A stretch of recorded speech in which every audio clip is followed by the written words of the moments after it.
Metal maslar 801-masala.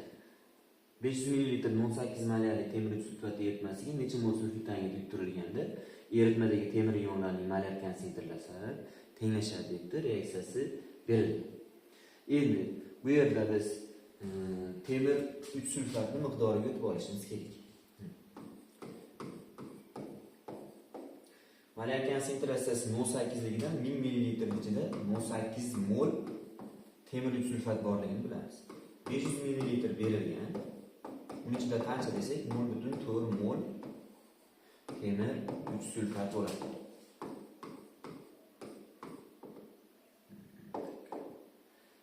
Temir 3 sulfat. Endi 0.4 mol temir 3 sulfat ichidagi temirning miqdoriga o'tib olamiz. 0.2 ko'paytiramiz. 1 mol temir 3 sulfat ichida 2 mol temir bor. Ko'paytirsak 0.4 ni 2 ga 0.8 mol bo'ladi. 0.8 mol temir atomi bor ekan. Ushbu temir atomida endi yarmi temir 3 ioni, yarmi temir 2 ioni holatida. Chunki masalada aytgan temirlarning temir 3 va temir 2 ionlarning molyar konsentratsiyalari teng degan. Molyar konsentratsiyasi teng degani miqdori teng degani. Demak, 0.4 temir 3 o'zi temir 3 edi, demak 0.4 mol temir atomi temir 3 ion holatda qolgan. 0.4 mol temir atomlari temir 2 ga o'tgan.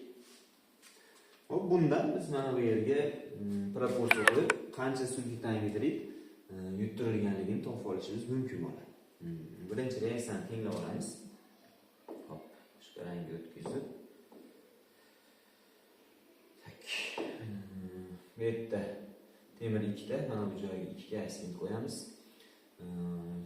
Oltin yuklarimiz bu yoqda 4 ta, bu yoqda 3 ta ketyapti. Mana bu joyga 2 ga aksent qo'yamiz. Vodorodimiz 4 ta ketdi, bu yerga 2 qo'yamiz. Kislorodlarimizni sanab chiqsak tenchisi kerak. Endi biz sulfit angidridni miqdorini topishimiz kerak. Shuning uchun bu yerga proporsiya qo'yamiz. 1 mol sulfit angidrid sarflanganda 1 mol temir 2 sulfat hosil bo'lyapti. Endi bizning 0.4 mol temir 2 ionimiz 0.4 mol temir 2 sulfat tarkibida bo'ladi. Demak, 0.4 mol hosil bo'lgan. Bundan sarflangan sulfit angidridni topishimiz mumkin. Bu 2 mol mana bu. 1 mol 2 mol, endi 0.4 mol bo'ladigan bo'lsa, proporsiya qo'ysak, 0.4 ni 1 ga ko'paytirib 2 ga bo'lamiz. 0.2 mol chiqadi. To'g'ri javob B.